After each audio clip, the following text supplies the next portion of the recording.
আজকে আমি ভাতের মাড় বা ফ্যান দিয়ে আপনাদের পাঁপড় বানিয়ে দেখাবো। নমস্কার, আমার এই ছোট্ট চ্যানেলে আপনাদের সবাইকে স্বাগতম। আর পুরো ভিডিওটা দেখার জন্য অনুরোধ রইল। তো ভাতের মাড় দিয়ে পাঁপড় বানানোর জন্য দেখতে পাচ্ছেন এখানে আমি একটুখানি ভাতের মাড় নিয়েছি। এখন এই ভাতের মাড়টা অন্য একটা পাত্রে আমি ঢেলে নিচ্ছি। এখানে আমার যতটুকু দরকার ঠিক ততটুকুই নিয়ে নেব। তারপর এর মধ্যে দিয়ে দিচ্ছি ছোট্ট এক বাটি আতপ চালের গুঁড়ো আর এক বাটি ময়দা, স্বাদ অনুযায়ী নুন আর একটু কালো জিরা। এবারে সব কিছু মিশিয়ে খুব ভালো করে ফেটিয়ে নিতে হবে। 4 থেকে 5 মিনিট ফেটালেই কিন্তু হয়ে যাবে। দেখুন, আমার মনে হচ্ছে ভাতের মাড়টা একটু কমে গেছে, মানে এই ব্যাটারটা একটু বেশি ঘন হয়ে গেছে। তার জন্য আর একটু ভাতের ফ্যান আমি দিয়ে দিলাম। তারপর আবারও খুব ভালো করে মিশিয়ে নিতে হবে।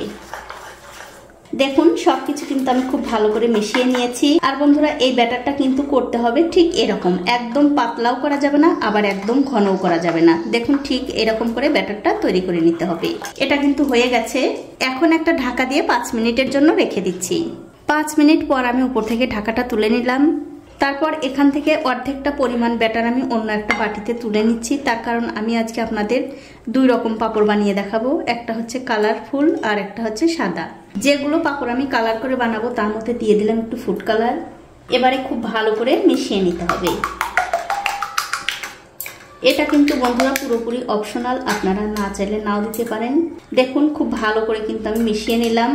এখন দেখতে পাচ্ছেন এখানে আমি 3টে কৌটোর ঢাকা নিয়েছি। তার মধ্যে একটু করে তেল ব্রাশ করে দিতে হবে।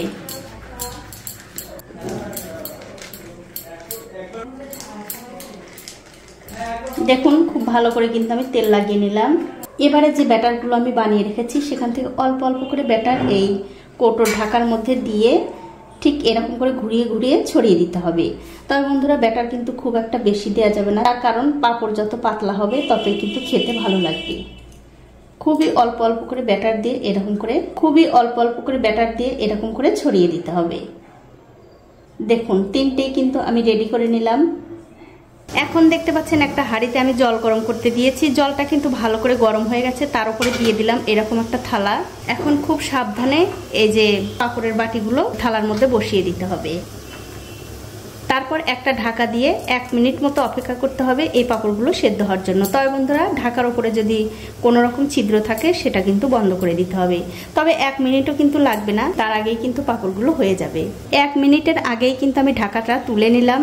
মানে এই পাঁপড়টা আমি 30 থেকে 40 সেকেন্ডের মতো সেদ্ধ করে নিয়েছি। দেখুন কত সুন্দরভাবে সেদ্ধ হয়ে গেছে। এগুলো আমি তুলে নিচ্ছি। তুলে ঠান্ডা করে তারপরে এর মধ্যে থেকে বের করে নেব।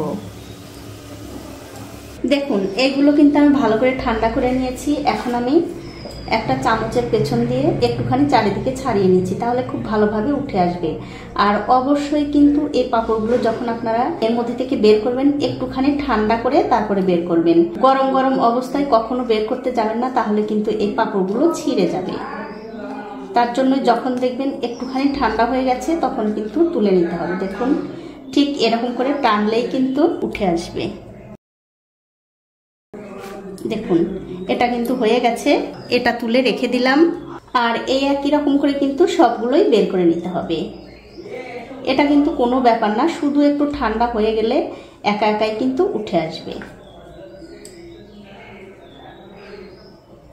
আর এরকম করে সবগুলোই বানিয়ে নিতে হবে। তো এই দেখুন বন্ধুরা, এক এক করে কিন্তু আমি সবগুলো পাঁপড়ই বানিয়ে নিয়েছি। এখন একটা একটা করে এরকম করে ছাড়িয়ে একটা পরিষ্কার কাপড়ের উপরে রোদে দিতে হবে।